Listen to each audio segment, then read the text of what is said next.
Yo, what's going on, GameLeap? This is the Jizz, and in today's video, we're going to be talking about the 3 most broken champions for each role in patch 12.3, which is going to hit the Rift in a few days' time. So to know who the most elite champions are going to be, make sure you stick around for the whole video. Oh yeah. Oh, hey GameLeaper, it's the Jizz. Sorry, I was just using Manscaped's waterproof lawnmower trimmer to shave the nutsack, because before you jump in any League of Legends game, you've got to start winning the battle with your testicles. This is why the Jizz and GameLeap have teamed up with Manscaped, because we know for a fact that having confidence downstairs is going to allow you to have confidence on Summoner's Rift where it really matters. And Manscaped, because they're an S-tier company, sent the Jizz their Performance Package 4.0, and after using the products in there for like a week, let me just tell you, it is nuts. Literally. That includes the lawnmower trimmer that reduces those accidents downstairs thanks to its skin-safe technology. We also have the Weed Whacker Era Nose Trimmer so you can win the battle upstairs. And we also have the luscious smelling ball deodorant and also toner so you don't scare away those e-girls. Now you also get a nice pair of boxer shorts that will keep your balls nice and snug, and also a handy travel bag for when you go missing in action. So to take your ball game to a challenger level, guys, make sure you use code JIZZ, that's J-I-Z-Z, for 20% off at checkout and also free shipping. So make sure you check out the Manscaped links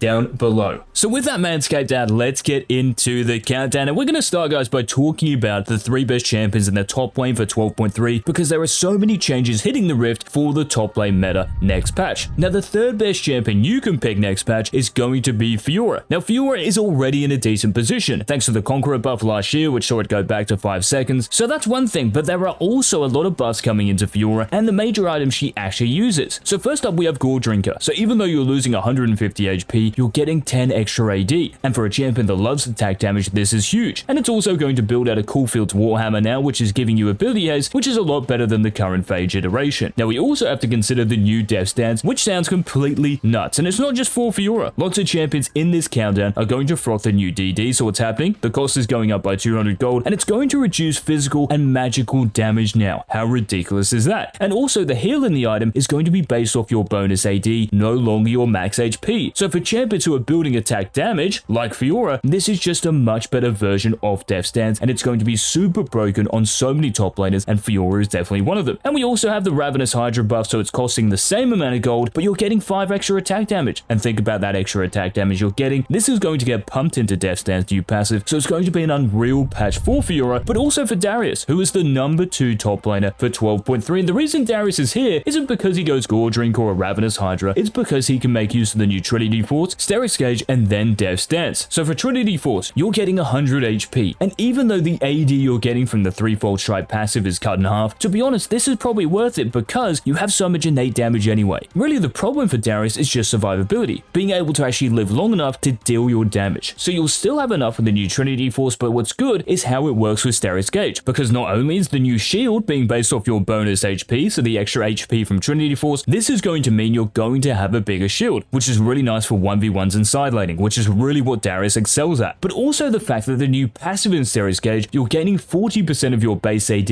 as bonus AD. And think about this, Darius has one of the highest base attack damage in the entire game. And when you do get Steris Gauge around the level 13 mark, you'll actually have more attack damage with the new version of Steris Gauge than the previous one. So this is a really nice buff for Darius. But beating Fiora and Darius to the number 1 position for the top lane in 12.3, even though those 2 champions are going to be giga broken, this has to be Riven and all of those items that I've mentioned so far. So Gore Drinker, Death Stance, and we also have to consider the new Black Cleaver, so you're getting more attack damage, 5 more, and you're also getting more ability haste. These are the 2 most important stats for Riven, so when these get buffed, Riven gets indirectly buffed as a result. And we should also consider with these champions the new Maw of Malmortius, so you're getting 5 more AD, 5 more ability haste, just like Black Cleaver, and when the lifeline triggers from the shield, you're going to gain 12% Omnivamp, which is pretty much just lifesteal from any form of damage. This means for Riven and Fiora in particular, because you're probably not going to go Steris Gauge, the lifesteal you have in fights with Gore Drinkers active is going to be nuts. And remember, Gore Drinkers active, because you're getting more AD from these items, is going to heal you for even more. So get ready for a 12.3 Bruiser meta. Now let's head to the other solo lane and talk about the mid lane here and the 3 best picks for 12.3. And coming in at number 3, we're going to continue this Bruiser trend and talk about Aurelia. So Aurelia, a champion who's more of a fighter than an actual bruiser, is still going to love the new Death Stance and benefit a lot from this, but she's also going to love the new Blade Blade of the Ruined King. So the price is going up to 3,300 gold, so an extra 100 gold, but what you're getting is extra damage from the on-hit passive. This is going up 2% for melee champions and ranged champions, and for a champion like Aurelia who loves attack speed, this is going to be so good on her, and you pair this with Immortal Shield Bow, she is going to be one of the most annoying champions to play against, no doubt, if she isn't already. But ahead of Aurelia, coming in at number 2 is another champion who's going to be interested in these changes, and this is Talon. And the real reason Talon is here is because of the buff to Gore Drinker. So not long ago, if you guys remember last season, it actually became meta for Talon players to run Gore Drinker as their mythic, not even a lethality damage item, because Gore Drinker was that busted. So the AD going up by 10 in 12.3, this is just huge. And it really goes for any assassin. Whenever you see one of these Bruiser Fighter items get more attack damage, your eyes should light up. And for Talon, it's not like you need damage from Dustblade or Prowler's Claw to get kills, because you deal so much damage anyway, a bit like Darius. So Gore Drinker, if it stays the same as Riot have projected here, it is going to be so broken on Talon, but beating Talon and Aurelia to number 1 in the mid lane for 12.3, this is Yone. And can you guess why? Well, it's because of the Death's Dance buff. So it's costing 200 more gold, but who cares about this when it's reducing physical, magic damage, both of these, and it's also healing off your bonus AD. And think about Yone, with Shield Bow and Infinity Edge, you are not going to die. So if Yone next patch is not banned in 50% of games, there is legit something wrong. But now let's head to the bot lane, guys, and talk about the 3 best AD carries. Now there isn't really much changing for the AD carry meta in 12.3, but coming in at number 3, we have Jhin. And because lots of AD carries around Jhin have been nerfed, so if you think about Vayne, Caitlyn has been nerfed this patch, Jhin has really been untouched. Also at the start of this season, Immortal Shield Bow and Wit's End got nerfs, so champions like Vayne, Kog'Maw, Ashe, these became indirectly weaker, whereas Jhin, because you don't build these items, you've really stayed the same. So Jhin comes in at number 3. But ahead of Jhin, at number 2 in the AD carry tier list for 12.3, this is Vayne. And even though her build has been nerfed, even though Vayne herself, her ultimate has been nerfed a couple of patches ago, the fact is that Vayne is still performing at a super high level, and that's all because of how lethal tempo works. 5% in the early game, ramping up to 9% in the late game, and the extra range it gives Vayne, once you do get to max stacks, you have 0 weaknesses. The mobility, the damage, the survivability, the trading potential, it's like you don't even need your support next to you, which is one of the big advantages of playing an AD carry like Vayne, because let's be honest, in solo queue, who is going to give a damn about you as an AD carry? So Vayne is the number 2, but the number 1 AD carry, this is Jinx. And a bit like Jhin, because Caitlyn is the ultimate lethal tempo abuser because of her innate range, well, Jinx is really next on the list. So it's not like she's been buffed or her items have been buffed, it's just the fact that everything else has got worse, so Jinx becomes the premier AD carry for 12.3. But let's stay in the bot lane here and talk about the 3 best supports for 12.3, and coming in at number 3 we have Sona. And Sona is still boasting one of the best win rates on the Rift at the moment, and let me tell you something, this is not going to change next patch. With Moonstone, the cooldown, the new aficionado stats, it's too much for so many people to deal with, and she's a really good scaler as well. Once you do get to those team fights in the mid to late game, even if you do run it down during the laning phase, you are going to be just fine, so Sona comes in at number 3. But beating Sona to number 2 and a champion who would probably dumpster her in the laning phase, this is Blitzcrank. And Blitzcrank is here, I said in yesterday's top 15 champions video, he is here because of the bot lane meta. Lots of champions being played in the bot lane at the moment are pretty immobile, and Blitzcrank counters a lot of them. So if you think of Sona for example, or some other supports like Nami, Soraka, Lux, you land one rocket grab onto them, they are 100% going to die, and you just have so much pressure at the moment just because of the champions that are being played, so Blitzcrank comes in as the runner-up. But ahead of Blitzcrank boasting the number 1 support spot for 12.3, this is Senna. And you might be like, isn't Senna getting nerfed at 12.3? She is, but the AD carry version of Senna is getting nerfed, so the soul drop rate is a heck of a lot lower, it's below 3%. So really the only viable way to play Senna is as a support, and because the Q slow is allegedly going to stay at 20% for 12.3, this is one of the most obnoxious changes in recent times by the 200 years of experience balance team, and it's going to stay in the game. So this is why Senna has to be the number 1 support, but we have one more role left to talk about, and this of course is the jungle, and coming in as the 3rd best jungler for 12.3, this is Rek'Sai. And for Rek'Sai, the new Steris Gauge, because this is a core item at the moment, it's definitely better in 1v1 situations, and on Rek'Sai in the mid to late game, you're probably trying to isolate enemy squishy champions, so it might be good in this respect, but the only downside is that in team fights and 4v4s and 5v5s, it's going to be worse and you're not going to have the durability in those multiple champion situations. But the fact is, Rek'Sai in the early game is one of the best gankers in the game, and despite getting nerfed recently, she is still performing at a super high level, so if you want to win games by the 10-15 minute mark, definitely lock in Rek'Sai. Now coming in at number 2 is another champion like so many we've already mentioned, who is really going to enjoy some of these new bruiser items despite being an assassin, and this is Kha'Zix. So you might consider the new Gore Drinker as a mythic item. Yes, so no Dustblade, no Prowler's Claw, it's not like you need those items to deal damage anyway because of your isolation. So Gore Drinker giving you 10 extra AD and just giving you a bit more tankiness because of the HP and also the active, which is going to heal you for a lot. This is major news for the Cockroach, and with the new Death's Dance making you even even tankier because it's going to reduce magic damage as well, and also heal you based off your bonus AD, and you will be building attack damage. These are just very big buffs for Bugsplat, and it's also the same for the number one jungler guys for 12.3, and this is Kayn. And just like Kha'Zix and just like Talon, who we've talked about, these assassin champions, the new Gorge rank, I'm telling you, is going to become the number one mythic for these champs. And for Kayn as well, just like Kha'Zix, the new Death Stance just sounds completely broken on him. And you might also consider, if you are going the Ras form of Kayn, the new Black Cleaver, which is giving you more attack damage and more ability haste. You might be losing a bit of HP, but remember the Gorge Drinker active is scaling off your bonus AD, not HP, so we don't really care about this. So it's going to be a crazy patch for these 15 champions, guys. Make sure you play them for free LP in 12.3. And if you did enjoy the video, please remember to leave a like down below. Hit the subscribe button if you haven't already so you don't miss any of our Season 12 uploads. And until tomorrow's daily upload, this has been the Peace.